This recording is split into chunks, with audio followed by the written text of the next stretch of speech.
প্রতিক্রিয়াটা জানতে চাই। সেখানে শোক প্রস্তাব হিসেবে জামায়াতে ইসলামের পক্ষ থেকে যে নামগুলো দেয়া হলো, উত্থাপন করা হলো, তার মধ্যে অধিকাংশই যুদ্ধাপরাধের দায়ে যাদের মৃত্যুদণ্ড হয়েছে তাদের নাম। এবং আমরা দেখলাম অবাক বিস্ময়ের সঙ্গে হাউস, অর্থাৎ সংসদ ভবন আর জাতীয় সংসদ, সেইগুলোকে অ্যাকসেপ্ট করলো, আমাদের স্পিকার সেগুলোকে গ্রান্ট করলো। আহ তার মানেটা কি? আপনার কি মনে হয় যে আমরা কোথায় আছি এখনো পর্যন্ত এই মুহূর্তে? আমরা তো ডক্টর ইউনূস সরকারকে জঙ্গি শাসন হিসেবে আখ্যা দিয়ে আসছি, এখন আমরা কোথায় আছি? প্রথমত যে নিজামী, কাদের মোল্লা, তারা তো আপনার ৭১ সালে যে বাংলাদেশ বিরোধী ভূমিকা রেখেছে, জেনোসাইড করেছে, নারী ধর্ষণ করেছে, এবং সেগুলো সবই আন্তর্জাতিক অপরাধ। এবং সেটা আপনি ধরেন সেটা ঐতিহাসিকভাবেই সেটা প্রতিষ্ঠিত না, এখন সেটা আইনিভাবে প্রতিষ্ঠিত। কারণ আপনি যে আইসিটিতে বিচার করছেন, যদি বিষয়টা এরকম হতো যে ১৯৭৩ সালে যে আইনে আইসিটি, ইন্টারন্যাশনাল ক্রাইমস ট্রাইব্যুনাল ২০১০ সাল থেকে বিচার হয়ে এই নিজামী, কাদের মোল্লা, বাকিদের আপনার মৃত্যুদণ্ড দেওয়ার পরে সেটা কার্যকর করেছিল, সেই আইসিটিকে আপনি বিলুপ্ত করে নতুন একটা আইন করে তারপরে যদি আপনি এই বিচার করতেন ২৪-এর যে সমস্ত আপনার কথিত মানবতা বিরোধী অপরাধ, কারণ ২৪-এর ওইটা ডোমেস্টিক ক্রাইম ছিল, এটা ইন্টারন্যাশনাল ক্রাইম ছিল। তো আপনি যদি এই আইসিটিকে তো আপনারা বৈধতা দিয়েছেন, এই জামাতে ইসলামী, এই যে তারা যে যে আইসিটিতে তারা বিচার করছে সেটা তো ১৯৭৩ সালের সেই আইন, যদিও সেটা ১৯৭১ সালের অপরাধের ক্ষেত্রেই প্রযোজ্য, কিন্তু আমি বলছি যে তারা তো সেটাকে বৈধতা দিলে তাহলে পরে তার আগের সমস্ত কর্মকাণ্ডও তো তাদের মানতে হবে। এবং তাদের এই শোক প্রস্তাবকে তো আমি যদি চ্যালেঞ্জ করি, আমি আদালতে গিয়ে যদি চ্যালেঞ্জ করি এই শোক প্রস্তাবকে, এটা তো টিকবে না। কারণ আপনি বাংলাদেশ বিরোধী অবস্থান যারা নিয়েছিলেন ঐতিহাসিকভাবে, যেটা প্রতিষ্ঠিত, পরবর্তীতে বাংলাদেশের একটা ইন্টারন্যাশনাল ক্রাইমস ট্রাইব্যুনাল তাদেরকে মানে ডিউ প্রসেস অফ লতে যে বিচার হয়েছে সেই বিচারে তাদেরকে মৃত্যুদণ্ড দিয়েছে। সেই মৃত্যুদণ্ডে আপনার তারা অ্যাপিলের সুযোগ পেয়েছেন, রিভিউ করার সুযোগ পেয়েছেন, এবং তারপরে তাদের মৃত্যুদণ্ড কার্যকর হয়েছে। এবং সেইটাকে তো আপনারা আপনারা আপনারা এই নতুন ক্ষমতায় এসে আপনারা তো সেটাকে বৈধতা দিয়েছেন, তার আগের কাজ তো আপনি কোনো অস্বীকার করতে পারবেন না। সুতরাং সেইটাকে ধরে আমি যদি এই শোক প্রস্তাবকে চ্যালেঞ্জ করি, এটা বাতিল করতে হবে, স্রেফ বাতিল করতে হবে। আপনি একটা ইন্টারন্যাশনাল ক্রাইমস ট্রাইব্যুনাল, যে যাকে মানে আন্তর্জাতিক অপরাধ ১৯৭১ সালে আন্তর্জাতিক অপরাধ করার জন্য যাদেরকে মৃত্যুদণ্ড দেওয়া হলো, তারা তো অপরাধী, তারা তো রাজাকার, তারা তো বাংলাদেশ বিরোধী শক্তি, তাদের নামে তো শোক প্রস্তাব হতে পারে না।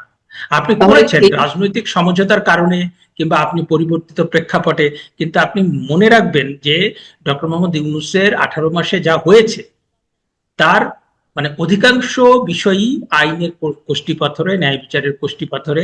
এটা আপনার ন্যাশনাল মানে ক্রাইটেরিয়া অফ জাস্টিস কিংবা ইন্টারন্যাশনাল ক্রাইটেরিয়া অফ জাস্টিস, যেটাতে হোক এটা টিকবে না, অধিকাংশ জিনিসই টিকবে না। এবং এখনো আমরা কিন্তু চেয়েছিলাম যে ৫ই আগস্টের পরে একটা ভালো নির্বাচন, অন্তর্ভুক্তিমূলক, ফ্রি, ফেয়ার এবং ইনক্লুসিভ নির্বাচনের মধ্য দিয়ে একটা সরকার গঠিত হোক, সেটা কিন্তু হয়নি। এবং যে সমস্ত মারাত্মক সব অভিযোগ উত্থাপিত হয়েছে, তাতে করে এই বর্তমান সরকার, তাদেরকে তাদের শুভকামনা করি, কারণ আমি আসলেই তাদের শুভকামনা করি যে তারা এই নির্বাচনের মধ্য দিয়ে তারা ক্ষমতায় আসাতে বাংলাদেশ খাদের কিনারে মানে উগ্রবাদীদের হাতে যে বাংলাদেশ চলে যাচ্ছে সেখান থেকে রক্ষা পেয়েছে। সুতরাং এই সরকারকে কিন্তু তার ভালো ভালো কাজ দিয়ে প্রমাণ করতে হবে। কিন্তু আমার প্রশ্ন হচ্ছে একই সঙ্গে কয়েকটি। প্রথম কথা হচ্ছে, আপনি যেটি অবতারণা করলেন, আমার প্রশ্নটি ছিল তার আগে আপনি উত্তর দিয়ে দিয়েছেন যে আদালতের রায়ের সঙ্গে এটি সাংঘর্ষিক কিনা এবং এটি কোনোভাবেই পারে কিনা। তাহলে পারে না। যদি নাই পারে, আদালত কর্তৃক প্রমাণিত একজন ঘৃণিত ব্যক্তি বা অপরাধী যার দণ্ড কার্যকর হয়েছে তার নামে শোক প্রস্তাব, যেখানে বিএনপির অনেক অনেক শিক্ষিত মানুষ রয়েছেন, অনেক উচ্চ শিক্ষিত অভিজ্ঞ মানুষেরা রয়েছেন, এবং যেখানে স্পিকারের কথা আমি উল্লেখ করলাম, তো সেই জায়গায় তারা এটি কেন গ্রহণ করলো? তারা কি জানতো না এটি আদালতের রায়ের সঙ্গে সাংঘর্ষিক? নাম্বার এক। দুই হচ্ছে, যদি করলোই তাহলে কোন বিবেচনা বোধ থেকে করলো? বিএনপি কি জামাতকে ভয় পাচ্ছে? আমার একই সঙ্গে দুটি প্রশ্ন উত্তর একটু সংক্ষেপে যদি দিতেন। আমি যেটা মনে করি যে ধরেন গতকালের প্রথম যে অধিবেশনটা হলো সেটা রাষ্ট্রপতির ভাষণ নিয়ে একটা বড় ধরনের টেনশন ছিল। হুম, হুম। যে রাষ্ট্রপতির ভাষণ সেটা কিন্তু আপনার আহ, জামাতে ইসলাম এবং এনসিপির পক্ষ থেকে তারা বলেছেন রাষ্ট্রপতিকে অভিশংসনের কথা, রাষ্ট্রপতির ভাষণ তারা বয়কট করবেন, নানা কিছু করবেন, সেটা নিয়ে একটা বড় ধরনের চাপের মধ্যে সরকার ছিল। এবং সেটার মধ্য দিয়ে আপনার ওই শোক প্রস্তাবের ওই সময় আপনি যেটা বললেন যে হয়তোবা মাননীয় প্রধানমন্ত্রীর একটা গ্রিন সিগন্যাল পেয়ে পাওয়ার পরেই এত স্মুথলি সেটা হয়েছে। নইলে পরে স্পিকার, তিনি একজন মুক্তিযোদ্ধা, তিনি হয়তোবা এত সহজে তিনি হয়তোবা প্রথমেই সেটাকে নাকচ করে দিতেন। হ্যাঁ, কিন্তু এই আপনার প্রেসিডেন্টকে নিয়ে যেরকম উত্তেজনা হলো এবং আরো অনেক কিছু নিয়ে, যে আপনার এই সংবিধান সংস্কার পরিষদ হয়নি কেন। তো আমার কাছে মনে হয় যে আমি যতটুকু জানি যে আপনার মাননীয় প্রধানমন্ত্রী তারেক রহমানের আশেপাশে মানে তার ঘনিষ্ঠ এরকম কিছু লোকের সাথে আমার পরিচয় আছে। এবং আমি আপনাকে বলি যে একদম 5ই আগস্টের পরে যখন মুক্তিযুদ্ধ বিরোধী পক্ষ এবং এনসিপির তরফ থেকে মাননীয় প্রধানমন্ত্রী তারেক রহমান সম্পর্কে যখন অশ্লীল কথা বলা হয়েছে, খুব মানে রুচিহীন কথাবার্তা বলা হয়েছে, তার নিজেরও একটা মূল্যবোধ ছিল, কিন্তু তারপর থেকে তিনি ভীষণ রকম বিরক্ত এই এই আপনার জামাতে ইসলাম এবং এনসিপি এদের ব্যাপারে। এবং এইটা তিনি চেষ্টা করছেন শুধুমাত্র বাইরে না, মানে বিএনপির ভেতরে যে সমস্ত গুপ্ত জামাত শিবির আছে তাদেরকেও কিভাবে নির্মূল করা যায় সেই চেষ্টাটাও তার মধ্যে আছে, আমি এমনটা শুনেছি। এখন তারপরেও আমাদের প্রশ্ন জাগে যে নতুন সরকার আসলো, আমরা 7ই মার্চে যে সমস্ত ঘটনা দেখলাম, তারপরে আপনার সাম্প্রতিক সময়ে আরো বেশ কিছু ঘটনা, আপনার এই যে যে শোক প্রস্তাবটা, তো এরকম অনেক কিছু কিন্তু আলোচনায় এসছে, যেটাকে আমরা মনে করি যে মানে সেটাকে আমরা খুব হৃষ্ট চিত্তে, সেটা আমরা খুব ভালোভাবে গ্রহণ করতে পারছি না। হ্যাঁ, কিন্তু আমার কাছে যেটা মনে হয় যে একবারে সব ফ্রন্ট তো ওপেন করা যাবে না, একবারে সব ফ্রন্ট ওপেনও করতে মানে একবারে সব ফ্রন্টে আপনার যুদ্ধ করাটা খুব কঠিন। আর দ্বিতীয়ত হচ্ছে যে আপনার এটা মাথায় রাখতে হবে যে মানে বিএনপির মূল যে প্রতিপক্ষ হচ্ছে আওয়ামী লীগ, এবং সেই আওয়ামী লীগকে আপনার মোকাবেলা করতে গিয়ে তাকে কিন্তু বিএনপির যে আপনার মূল যে সাবেক রাষ্ট্রপতি জিয়াউর রহমান সেক্টর কমান্ডার, তো তিনি যখন রাষ্ট্র ক্ষমতায় থেকে দলটা করেন তখন কিন্তু তাকে সবাইকে নিয়ে করতে হয়েছে। একদম ডানপন্থী যেমন ছিলেন, বামপন্থী ছিলেন, মধ্যপন্থী ছিলেন, নরমপন্থী ছিলেন, গরমপন্থী ছিলেন, সব ধরনের লোকজনকে নিয়ে মানে এন্টি আওয়ামী লীগ একটা প্ল্যাটফর্ম, হ্যাঁ, এন্টি আওয়ামী লীগ একটা প্ল্যাটফর্ম হিসেবে সেটাকে আপনার প্রতিষ্ঠিত করতে হয়েছে। তারপরে ধরেন এতদিন চলে গেল, এখন বিএনপির একটা নিজস্ব কিন্তু আপনার একটা আদল আস্তে আস্তে গঠন করছে। তো তার মধ্যেও আপনি দেখবেন বিএনপির ভিতরে অনেকে আছে প্রো লিবারেশন, অনেকে আবার এন্টি লিবারেশন। তো এইটা আরো বোধহয় সময় নেবে। এবং আপনি গত 18 মাসে মানে যেটা আমরা বিএনপি গঠিত হওয়ার পরে এতটা সুস্পষ্ট অবস্থান বিএনপির আমরা দেখি, মানে কনস্টিটিউশনাল অর্ডারটাকে ভেঙে ফেলে বাংলাদেশে একটা নৈরাজ্য তৈরি করে উগ্রবাদীদের হাতে দেশটা দেওয়ার জন্য যখন ইউনূস সরকার এবং জামাতে ইসলাম এবং এনসিপি তারা যখন একদম উঠে পড়ে লেগেছে, তখন কিন্তু কনস্টিটিউশনাল অর্ডার কিংবা বাংলাদেশের সাংবিধানিক যে আপনার স্থিতিশীলতা সেটা রক্ষার জন্য দুটো বড় শক্তি আমরা দেখেছি, একটা হচ্ছে বিএনপি আর একটা হচ্ছে সেনাবাহিনী। এখানে রাষ্ট্রপতিও ছিলেন, তারও একটা ভূমিকা ছিল। এবং এই জায়গা থেকে মানে আমরা তাদের দেখেছি মানে commitment of BNP to constitution liberation war. এখন তারপরেও তার দীর্ঘদিনের মধ্যে তার যে নানা রকম শক্তি এবং আপনার এই যে নানা রকম সময়ে নানা রকম ঘাত প্রতিঘাতের মধ্য দিয়ে আপনার ধরেন যে মানে মানে একদম সলিড বিএনপি, যে এমন বিএনপি না যারা জামাতের প্রতি সিম্প্যাথাইজার, হ্যাঁ, জামাতের প্রতি সিম্প্যাথি আছে, এমন বিএনপি না যে আপনার এই বামপন্থীর প্রতি সিম্প্যাথি, মানে অনেকে আমি দেখছি বিএনপির মধ্যে অনেকেই দেখছি যে বিএনপির চেয়ে তারা বেশি পছন্দ করছে মানে উগ্রপন্থীদের, বিএনপির চেয়ে বেশি পছন্দ করছে অন্যদের, যদিও তারা বিএনপিতে, কিন্তু এর ভেতরেও এমন একটা শক্তি বিএনপির মধ্যে মানে আপনার গড়ে উঠেছে যারা পরিপূর্ণভাবে জিয়াউর রহমান, খালেদা জিয়া, তারেক রহমান এবং বিএনপির যে আদর্শ তারা মনে করে সেটার প্রতি অনুগত, কিন্তু এই সলিড ফোর্সটা মানে কতটা শক্তিশালী এবং তারা কতটা শক্তি নিয়ে আপনার ক্ষমতা, তারা অনেকদিন পরে ক্ষমতা পেয়েছে, এই ক্ষমতার চর্চা করতে পারবেন এবং পরবর্তীতে আমরা যে সহনশীলতার রাজনীতি প্রত্যাশা করি, আমরা যে প্রতিহিংসা মুক্ত রাজনীতি প্রত্যাশা করি, এবং আমরা প্রত্যাশা করি বাংলাদেশের সরকার এবং বিরোধী দল তারা দুটোই মুক্তিযুদ্ধ, তারপরে আমার সংবিধান, আমার জাতীয় সঙ্গীত, বঙ্গবন্ধু, এই যে এই সমস্ত বিষয়ের বিতর্কহীন ভাবে এবং এগুলোর প্রতি তাদের প্রতিশ্রুতি থাকবে, মানে খুব শক্তিশালী প্রতিশ্রুতি থাকবে, তাদেরই আমরা দেখতে চাই সরকার এবং বিরোধী দলে। তাহলে প্রশ্নটা কি দাঁড়াচ্ছে যে গুপ্ত যে জামাতিরা রয়েছে বিএনপির মধ্যে, আওয়ামী লীগের মধ্যে ছিল, এখন আমরা জানছি ছাত্রলীগের মধ্যে ছিল, এখন বিএনপির মধ্যে যারা রয়েছে তাদের কারণে বিএনপি এখন তার নিজের অস্তিত্বের সম্মুখে দাঁড়িয়ে কে চ্যালেঞ্জের মুখে? আমার মনে হয় যে বিএনপির তো নানা রকম চ্যালেঞ্জ আছে, কারণ আপনি খেয়াল করবেন যে সাবেক প্রধানমন্ত্রী খালেদা জিয়া যখন যখন তিনি যখন লিভার কেয়ার হসপিটালে ছিলেন, তখন কিন্তু বর্তমান যে মাননীয় প্রধানমন্ত্রী তিনি কিন্তু লন্ডনে, এবং তিনি মানে তাৎক্ষণিকভাবে চলে আসার দরকার ছিল কিন্তু তিনি আসতে পারছিলেন না, এবং তিনি তার ফেসবুক পেজে খুব আবেগঘন একটা পোস্ট দিয়েছিলেন এবং সেখানে তিনি বলেছিলেন যে তার দেশে ফেরত আসাটা তার উপর নির্ভর করে না। তাহলে মানে আপনার বাংলাদেশে এই যে বড় বড় বিষয়, এটা কিন্তু কোনো একটা একক জাতীয় পক্ষ না, মানে অনেক বিষয় আপনার এখানে national factor, international factor, geopolitical factor, এইটা একটার সাথে আর একটা ওতপ্রোতভাবে জড়িত হয়ে গিয়েছে। সুতরাং আমার কাছে মনে হয় যে প্রত্যেকটা বিষয় মানে খুব ভাষা ভাষা ভাবে কিংবা আপনি কোনো একটা ঘটনার উপর ভিত্তি করে বিচার করাটা খুব কঠিন। আমি যদি পাল্টায় একটা প্রশ্ন করি যে বিএনপি তো 2/3 আসন নিয়ে সংসদে গেছে, ভয়ঙ্কর সংখ্যাগরিষ্ঠতা নয়, 2/3 সংখ্যাগরিষ্ঠতা। তো 2/3 বা সরাসরি 213টি আসন নিয়ে যদি বিএনপি কে জামাতের সাথে কোথাও কোথাও সমঝোতা করতে হয় চরম বিতর্কের মধ্য দিয়ে, তাহলে মোটামুটি 145 থেকে 151টা যদি পেত, তাহলে কি করতে হতো?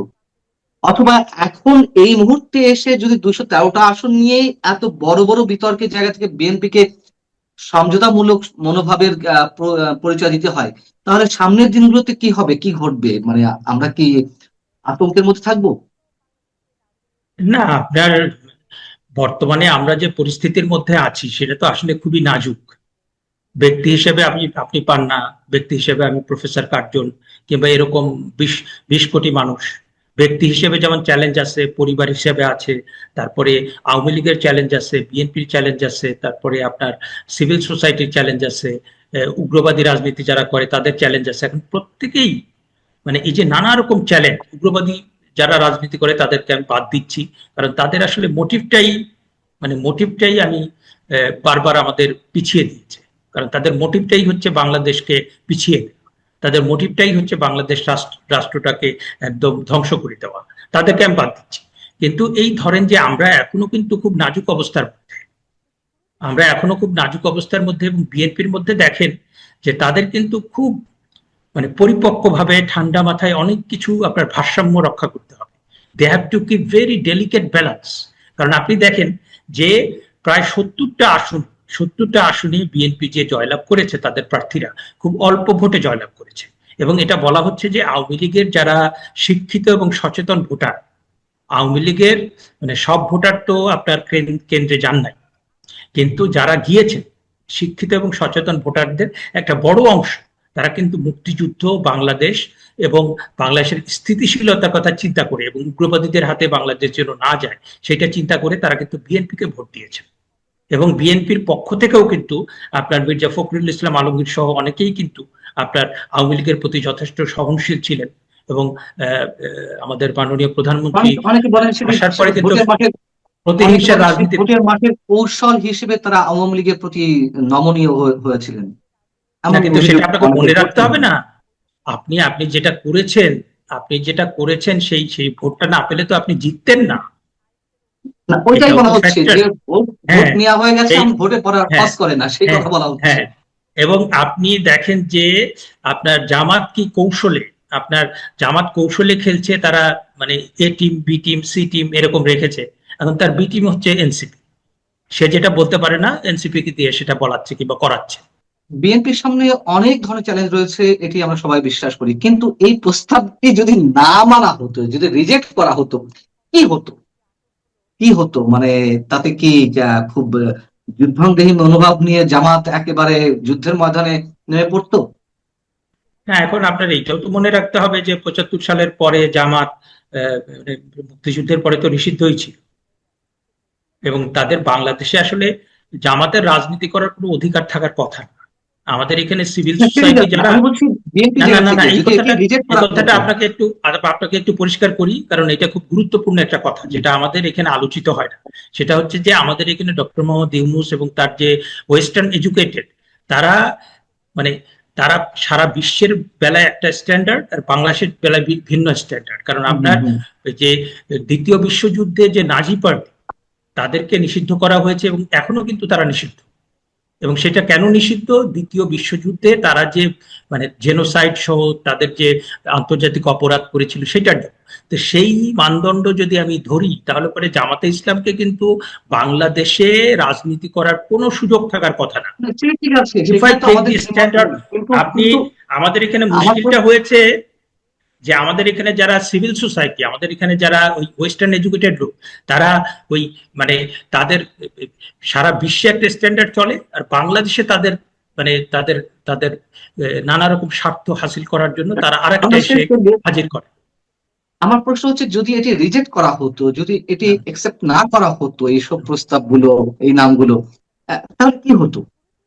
তাহলে মানে পরে তারা স্লাইড আরো তারা আরো তারা তারা তারা রাষ্ট্রপতি নিয়ে একটা উত্তেজনা হয়েছে, তারা আরো তো যা করা মানে আরো করেছে, প্রতিবাদ এরপরে আর কি করতো। করার ছিল? হ্যাঁ, আরো প্রতিবাদ করতো, কি জানি ভাঙচুরও করতে পারতো। হ্যাঁ, আপনি মানে সারা বিশ্বের নানা পার্লামেন্টে তো নানা রকম ঘটনা ঘটে। হ্যাঁ, আপনার হাতাহাতি হয়, তারপরে আপনার আমরা বিভিন্ন জায়গার পার্লামেন্টে কিন্তু আমরা দেখেছি যে আপনার হাতাহাতি হয়, বোমা বিস্ফোরণ হয়, কাউকে কাউকে মেরেও ফেলে। হ্যাঁ, কত রকম কত কিছু হয়। এখন আপনি ত্রয়োদশ সংশোধন মানে ত্রয়োদশ সংসদের যে প্রথম অধিবেশন, সেটা নিয়ে নানা রকম উত্তেজনা ছিল। এই জন্য হুম। অন্য কোন ধরনের কোনো কিছুকে তারা হয়তো বা মানে সেটার ব্যাপারে সতর্ক থেকেছে। তারপরেও আমি বলবো যে আপনার বাংলাদেশের ইতিহাসে এই ধরনের ঘটনা প্রচন্ডভাবে নিন্দনীয়। এটা দেশের প্রতি বিশ্বাসঘাতকতা, এইটা মুক্তিযুদ্ধের প্রতি বিশ্বাসঘাতকতা। এবং যেটা আমি বললাম যেটা পলিটিক্যাল নেগোসিয়েশন কিংবা যে কোনো কারণেই সেটা করা হোক না কেন, এইটা মানে আইনগতভাবে, ইতিহাসগতভাবে, নৈতিকভাবে কোনোভাবেই টিকবে না।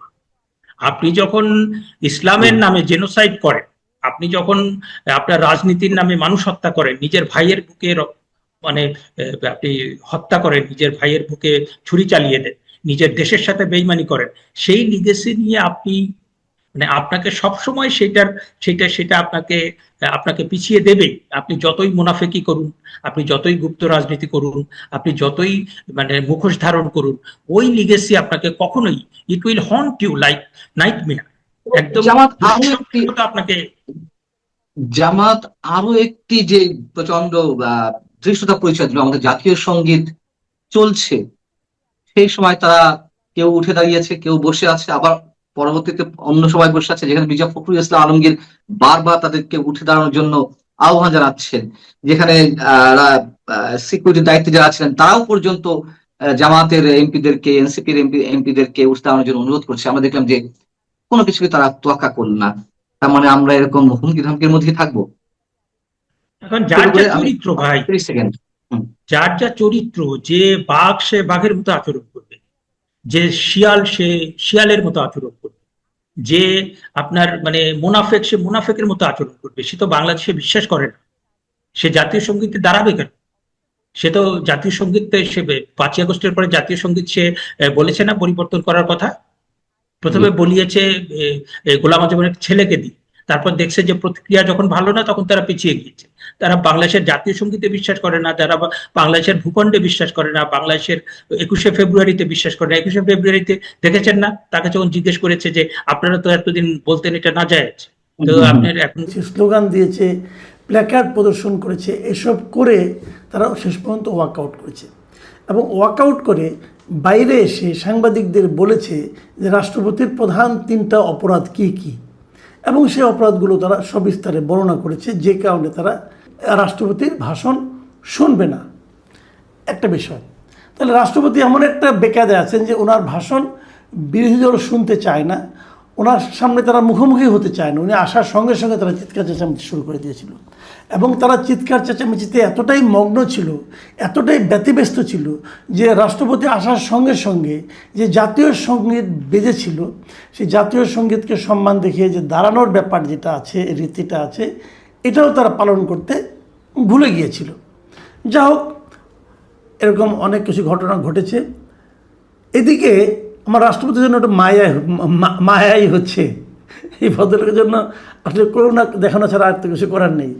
মায়া হচ্ছে এই কারণে যে উনি যাদের দ্বারা রাষ্ট্রপতি নির্বাচিত হয়েছিলেন, মানে আওয়ামী লীগের দ্বারা, সেই আওয়ামী লীগও কিন্তু ওনার এই ভাষণটাকে ভালোভাবে নেয়নি এবং তীব্র সমালোচনা করেছে। যথারীতি অনেকে মির্জাফর টিরজাফর বলেছেন। তো এখন এই রাষ্ট্রপতি ভদ্রলোক করবেনটা কি? রাষ্ট্রপতি কি কেন রাষ্ট্রপতিকে আওয়ামী লীগ মির্জাফর বলল, সেটাও একটু বলা যেতে পারে। যেমন বিগত সরকারকে, হাসিনা সরকারকে উনি স্বৈরাচারী সরকার হিসেবে, ফ্যাসিবাদী একটা সরকার হিসেবে অভিহিত করেছেন। কেবল তাই নয়, উনি মুক্তিযুদ্ধের ইতিহাস বর্ণনা করতে গিয়েও যে কাজটা করেছেন, সেখানে উনি, যেমন আমি আপনাদেরকে পড়ে শোনাই একটা লাইন।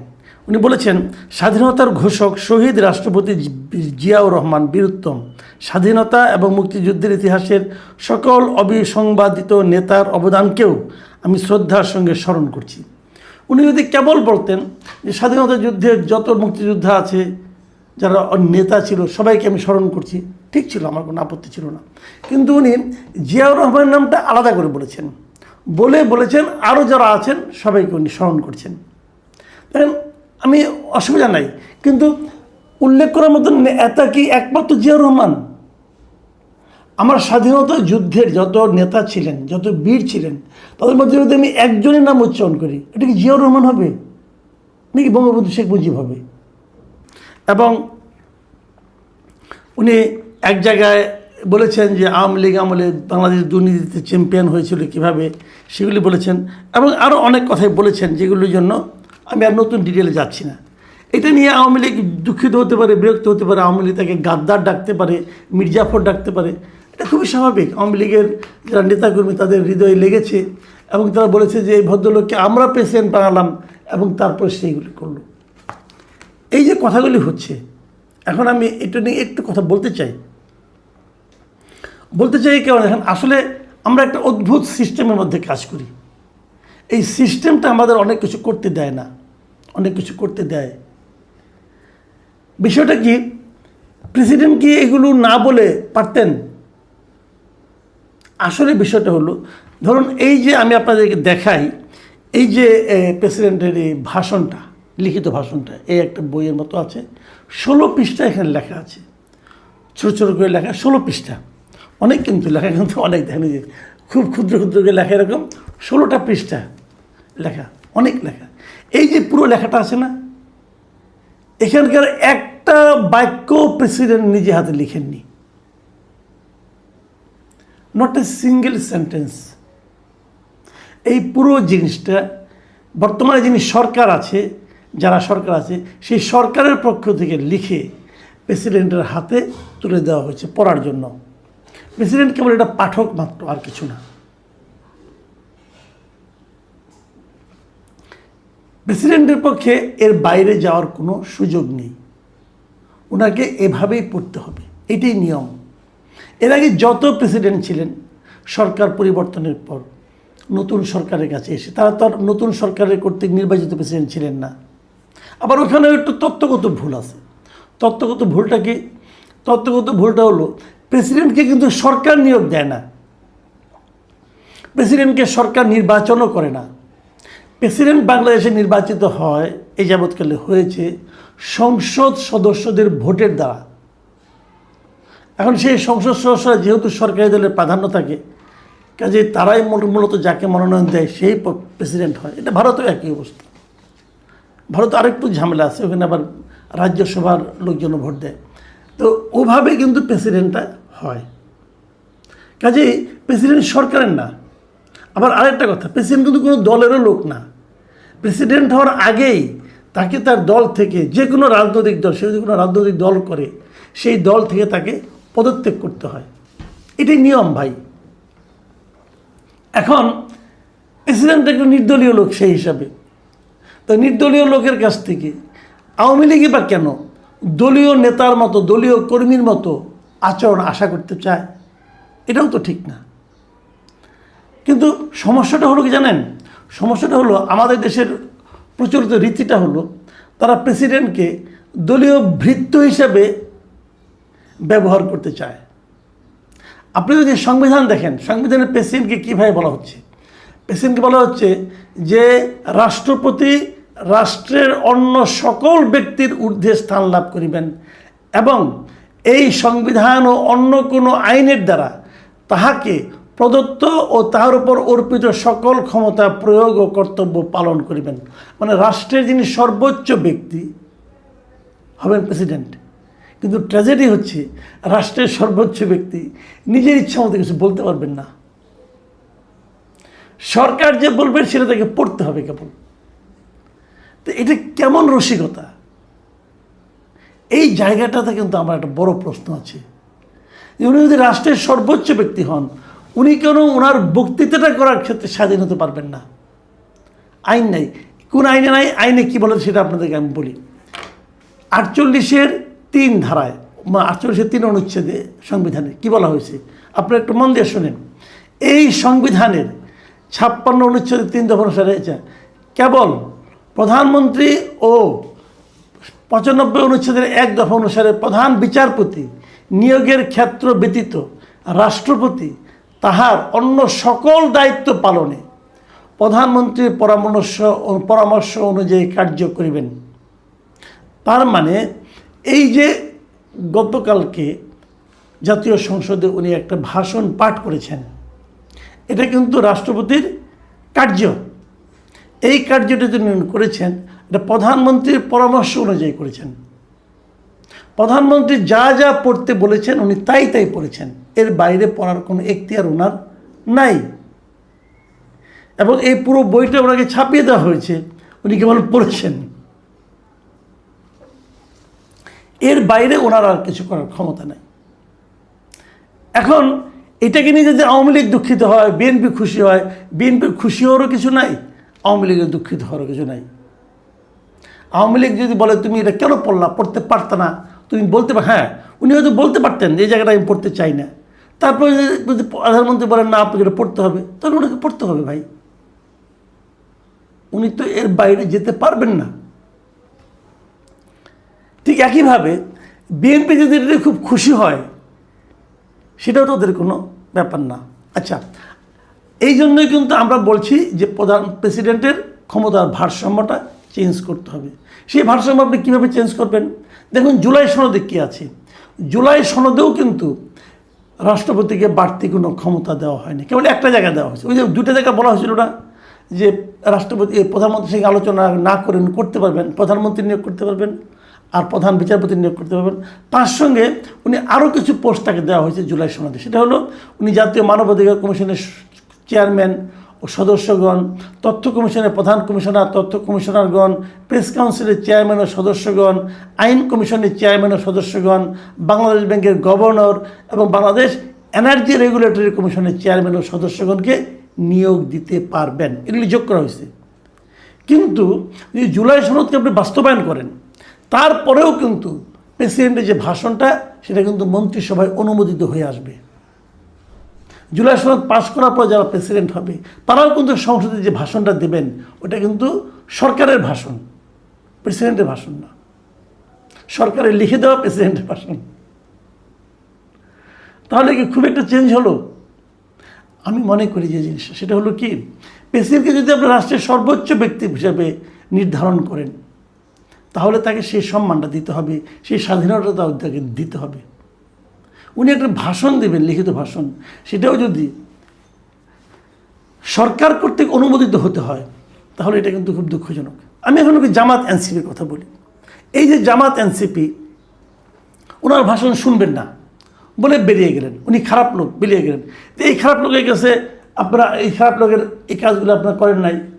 এই যে আজকে যে নির্বাচনটা হয়েছে, এই নির্বাচনটা তো প্রেসিডেন্টের আদেশের কারণে হয়েছে।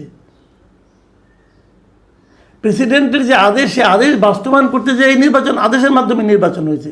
তো ওইটা আপনার কাছে অন্যায় লাগলো না, আর ওরা ভাষণ শুনতে আপনার খারাপ লাগতেছে, এটা কেমন? এটা কেমন দ্বিচারিতা বলেন? এই জন্য আমি কালকে ডিটেল বলেছি, ওটা নিয়ে আজকে আর রিপিট করবো না। আমি খালি একটা কথা বলে শেষ করতে চাই। এই সংসদ 12 তারিখে শুরু হয়েছে, মানে কালকে শুরু হয়েছে, তারপর স্থগিত হয়ে গেছে, 15 তারিখে আবার শুরু হবে। আচ্ছা, 15 তারিখে কী হবে বলুন তো? 15 তারিখে কী আলোচনা হবে? আলোচনা হবে প্রেসিডেন্টের ভাষণের উপর আলোচনা। এই প্রেসিডেন্ট যে ভাষণটা দিয়েছেন, এই ভাষণটাকে কেন্দ্র করে, এই ভাষণের বিভিন্ন পয়েন্ট নিয়ে আপনারা এই সংসদ সদস্যরা আলোচনা করবেন। তখন জামাত এনসিপির মেম্বার কী করবেন? ওনারা তো প্রেসিডেন্টের ভাষণ শুনবেন না, এটা শুনলে পরে জাত চলে যাবে। তো এটা নিয়ে আলোচনা করার সময় জাত যাবে না, কি করবেন ভাই? এগুলি হলো বাংলা ভাষায় একটা শব্দ আছে, এটা অবিমৃষ্যকারিতা, মানে পরিণতি কী হবে না জেনে কাজ করা, হুজুগের বসে কাজ করা। জামাত এবং এনসিপি যা করেছে কালকে, এটা লজিক্যালি আপনি ঠেকাতে পারবেন না। এই লোকগুলির কাছে প্রেসিডেন্টের অন্য সব কাজ মিষ্টি মিষ্টি লাগছে। আজকে প্রেসিডেন্ট ফেসিবাদের দোষর হয়ে গেছে। বলছে কি যে প্রেসিডেন্ট কেন, যখন নাকি শেখ হাসিনার সরকার এই নিরীহ লোকদেরকে মারলো অথবা নির্বিচারে গুলিগুলো, তখন প্রতিবাদ করলো না। সে তো প্রতিবাদ করতে পারে না রে ভাই, সংবিধান তাকে প্রতিবাদ করার অধিকার দেয় নাই। সেই অধিকারটাকে আপনারা দিচ্ছেন। আগামীতে যদি প্রেসিডেন্ট হবেন, সেই প্রেসিডেন্টকে প্রতিবাদ করতে পারবেন? আপনারা যে জুলাই সনদ বাস্তবায়ন করতেছেন, আমার প্রশ্ন ভাই, আপনারা যে জুলাই সনদ বাস্তবায়ন করতেছেন, সেই জুলাই সনদ থেকে সেই অপশনটা আপনি রেখেছেন যে প্রেসিডেন্ট প্রতিবাদ করতে পারবে? রাখেন নাই তো। সেখানেও তো প্রেসিডেন্ট এরকম কাঠপুতলি হয়ে থাকবে। সেই যে ছোটোবেলায় আব্দুল আলম একটা গান শুনছিলাম না, যেমনি নাচাও তেমনি নাচি, পুতুলের কি দোষ? শুনতে খারাপ শোনা যায়, কিন্তু বাস্তবতাটা হলো আমাদের প্রেসিডেন্ট কিন্তু পুতুল, তাকে যেমনি নাচায় তেমনি নাচবে। ওনার কোনো দোষ দিয়ে লাভ, ওনার দোষ ধরছেন কেন আপনারা? উনি কি পারতেন এই কাজটা করতে? শেখ হাসিনা যখন ক্ষমতায় ছিল উনি বলতে পারতেন? ওনার তো একটাই নাই বলার। হয়তো ফোনে বলেছেন কি বলেন না আমি জানি না, আপনি জানি না। হয়তো উনি যখন দাবি করেন বলেছিলাম, আপনি শুনেন, ওনার সঙ্গে আলাপ করছেন? আলাপ তো করেন নাই। কাজে আগামীতে যে প্রেসিডেন্ট আসবে সেও তো বলতে পারবে না, কারণ তাকেও কিন্তু জুলাই সনদে সেই অধিকার দেওয়া হচ্ছে না। তো কী সনদ, কী সংস্কার আপনারা করলেন আমি জানি না, কিন্তু প্রেসিডেন্টকে যদি রাষ্ট্রের সর্বোচ্চ ব্যক্তি মনে করেন, তাকে সেই সম্মানটাই মনে করে দেওয়া উচিত। প্রিয় দর্শক, আমরা অপেক্ষা করবো 15 তারিখের পরে যখন সংসদ বসবে, তখন এই জামাত এনসিপির লোকেরা, এই সংসদ সদস্যরা প্রেসিডেন্টের ভাষণের উপর আলোচনা করেন কিনা, করলে কিভাবে করেন, সেটা শোনার আমার খুব আগ্রহ নিয়ে আমি অপেক্ষা করব। আপনারা করেন, আসেন দেখি তারা কি বলেন। এই আলোচনা করব না, দাঁড়িয়ে চুপ করে দাঁড়িয়ে থাকবে না। শুনানির আগেই খারিজ করে দিলেন, কেন মামলাটি গ্রহণ করা হলো না?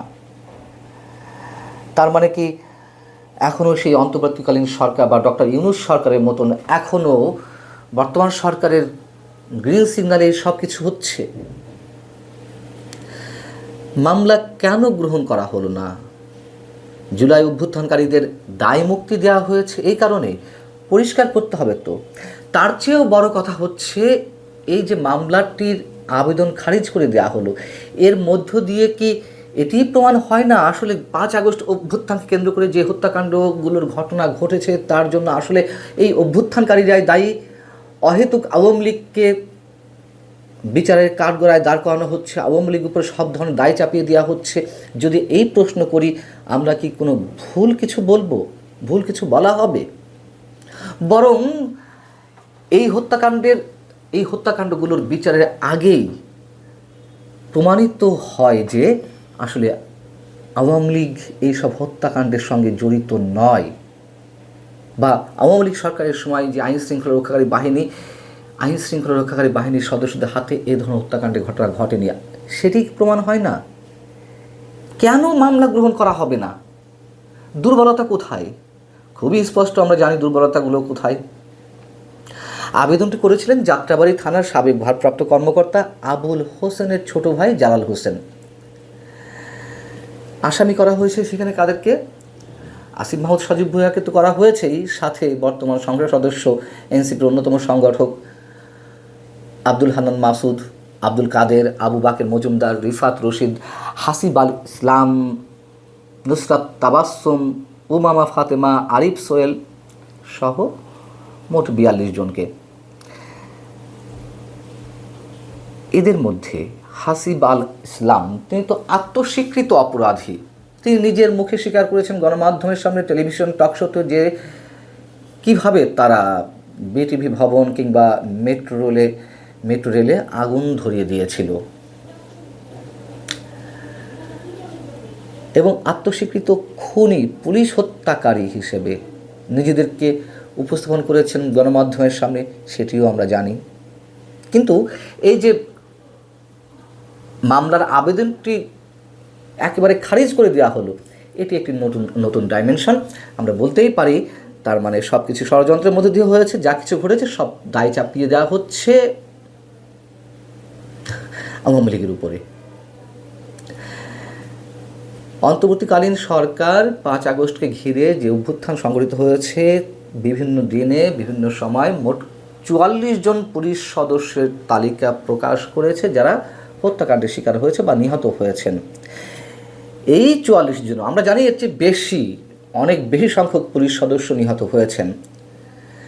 তারপরে ধরে নিলাম সরকারের বক্তব্য অনুযায়ী 44 জন, তার মধ্যে 12 জনই নিহত হয়েছিলেন যাত্রাবাড়ি থানা এলাকায়। মামলার আবেদনের অভিযোগে কি বলা হয়েছে?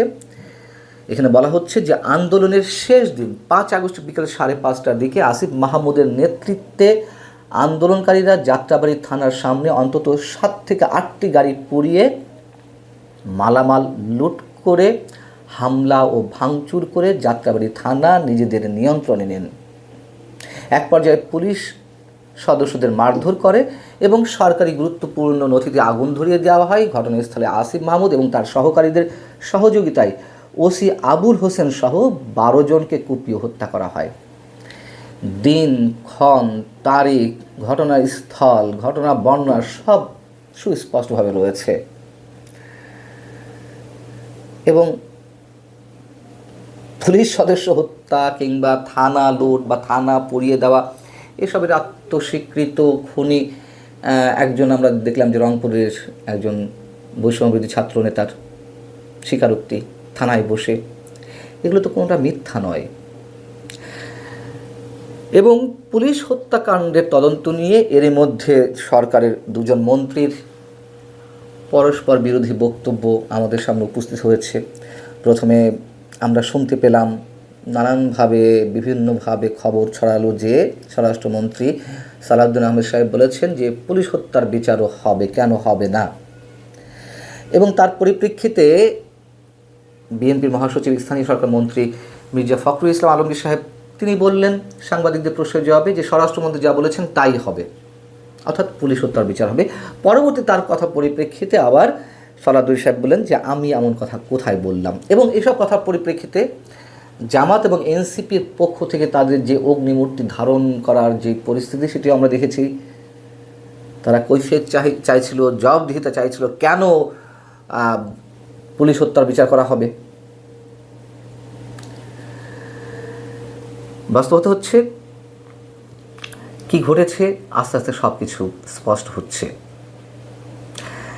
আরও মজাদার স্টেটমেন্ট দিয়েছে একটি এনসিপির মুখপাত্র, এনসিপির আহ্বায়ক এবং বর্তমান সংসদের বিরোধী দলীয় চিফ হুইপ নাহিদ ইসলাম। তিনি বলছেন মামলা কিংবা ভয় ভীতির মাধ্যমে এই নেতৃত্বকে অর্থাৎ এনসিপির নেতৃত্বকে দমন করতে এই অপশক্তি অতীতেও ব্যর্থ হয়েছে, ভবিষ্যতেও ব্যর্থ হবে। গতানুগতিক বক্তব্য, খুব স্বাভাবিক কথা। তিনি বলছেন যে আমরা মনে করি এটি কোনো ব্যক্তির বিরুদ্ধে বিচ্ছিন্ন কোনো পদক্ষেপ নয়, বরং জুলাই বিপ্লবের চেতনা, ফ্যাসিবাদী বিরোধী সংগ্রাম ও সেই সংগ্রামের তরুণ নেতৃত্বের বিরুদ্ধে একটি সুপরিকল্পিত রাজনৈতিক আঘাত। তাদের বিরুদ্ধে কেউ ট্রু শব্দটি উচ্চারণ করলে সেটি হবে জুলাই চেতনার প্রতি আঘাত। তাদের বিরুদ্ধে কেউ সত্য কাহন উচ্চারণ করলে সেটি হবে জুলাই বিপ্লবের যে আদর্শ তার বিরোধিতা। আচ্ছা, এখানে বিপ্লব এলো থেকে সেই পুরনো প্রশ্ন আবারও করতে হয়, বিপ্লবের সংজ্ঞাটা আসলে কি? এটি তো স্রেফ ছিল একটি সরকার পতনের আন্দোলন। কোটা বিরোধী ফিরোধী এগুলো সব পূর্ণ কথা, বাজে কথা, এগুলো ছিল সব উপলক্ষ, আন্দোলনের প্লট নির্মাণ করার একটি বিষয়। নতুন করে কিছু বলার নেই, যেগুলোর মাধ্যমে আমি নিজেও প্রতারণার শিকার হয়েছিলাম। বাস্তবতা এটি, স্বীকার করতে কোনো সমস্যা নেই। ঠিক সাধারণ মানুষকে প্রতারিত করে তারা রাজপথে নামিয়েছিল। এবং সেই আন্দোলন করতে গিয়ে যে পুলিশ সদস্যদের হত্যা করা হলো, শিশুদেরকে হত্যা করা হলো, নারকীয় তাণ্ডব ঘটানো হলো, তার কোনো বিচার হবে না? এটা তো হতে পারে না। এই জুলাই অভ্যুত্থানকারীরা যদি এতটাই বিপ্লবী হয়ে থাকে, এতটাই সত্যোচ্চারণকারী হয়ে থাকেন, তারা মামলা ফেস করুন, আদালতের মুখোমুখি দাঁড়ান, সমস্যা কি? এবং এই বিকল্প তো আরও আছে, যে দায় মুক্তি দেওয়া হয়েছে যে কোনো ফৌজদারি অপরাধের ক্ষেত্রে। আচ্ছা, মামলা তো হতে পারে, মামলা হওয়ার ক্ষেত্রে এই দায় মুক্তি আইনকে উপলক্ষ করেই তো তারা সেফ সাইডে থাকতে পারে, যে আন্দোলন করতে গিয়ে এই পুলিশ সদস্যরা ক্রস ফায়ারের শিকার হয়েছে, আমরা কেউ করিনি, যদি এটি প্রমাণ করতে পারে তাহলে তাদের কিছু হবে না, এবং সেক্ষেত্রে দায় মুক্তি আইন রয়েছে। আর যদি ইচ্ছাকৃতভাবে কোনো সরকারকে বিপদগ্রস্ত করতে, কাউকে ব্ল্যাকমেল করতে এ ধরনের অপরাধ ঘটানো হয়, সেগুলো কেন দায় মুক্তির পর্যায়ে পড়বে? শেখ হাসিনা ভারতে রয়েছেন, তার বিরুদ্ধে কথিত রায়টাই হয়েছে, দিনরাত 24 ঘন্টা বলা হচ্ছে যে পারলে তিনি আদালত ফেস করুন, পারলে তিনি মামলা ফেস করুন, দেশে ফিরে আসুন। আপনারা করুন না, সমস্যা কি? আপনারা দেশেই আছেন এবং আপনাদের অনুকূলেই সব ধরনের পরিবেশ রয়েছে, আপনারা ফেস করুন, সমস্যা কি?